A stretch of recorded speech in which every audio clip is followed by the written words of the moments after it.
ஏய் நான்சென்ஸ், என்ன இதெல்லாம்? எனக்கு இதெல்லாம் சுத்தமாக பிடிக்காது. ஏன் நின்றுக்கிட்டே சாப்பிட்ற? மேலே உட்காந்து சாப்பிடு. இவ்வளவு மேலே இல்லைப்பா, இவ்வளவு மேலே இல்லை, அதில் உட்காந்து சாப்பிடு. ஹெல்ப் பண்ணுமா?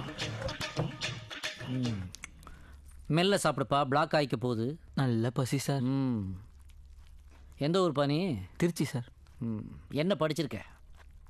நீதி, நேர்மை, சத்தியம், தர்மமெல்லாம் அரியர்ஸ் வச்சிருக்கியா? இதெல்லாம் எங்களுக்கும் தெரியும். எக்ஸாக்டா என்ன படிச்சிருக்க நீ? CA sir. சிஏ படிச்சுட்டு சாப்பிட கூட வழி இல்லாம ஏன்பா இந்த ஊர்ல சுத்திட்டு இருக்க? இந்த ஊர்ல எமோஷனல் ஏகாமரம் அப்படின்னு ஒரு ஆடிட்டர் கணக்குல புலி, பெரிய ஜீனியஸ். எங்களை மாதிரி இளைஞர்களுக்கெல்லாம் அவர் தான் இன்ஸ்பிரேஷன். எப்படியாவது ஒரு காலில் விழுந்து அவர்கிட்ட அசிஸ்டண்டா சேர்ந்துடணும் தான் இங்க வந்திருக்கேன். சிவா சார், நீ ரொம்ப லக்கிப்பா. ஏன் சார்? ஏன்னா நீ தேடி அலைஞ்சுக்கிட்டு இருக்கிற அந்த ஜீனியஸ் நான் தான்ப்பா. என்னப்பா என்ன சார் சொல்றீங்க?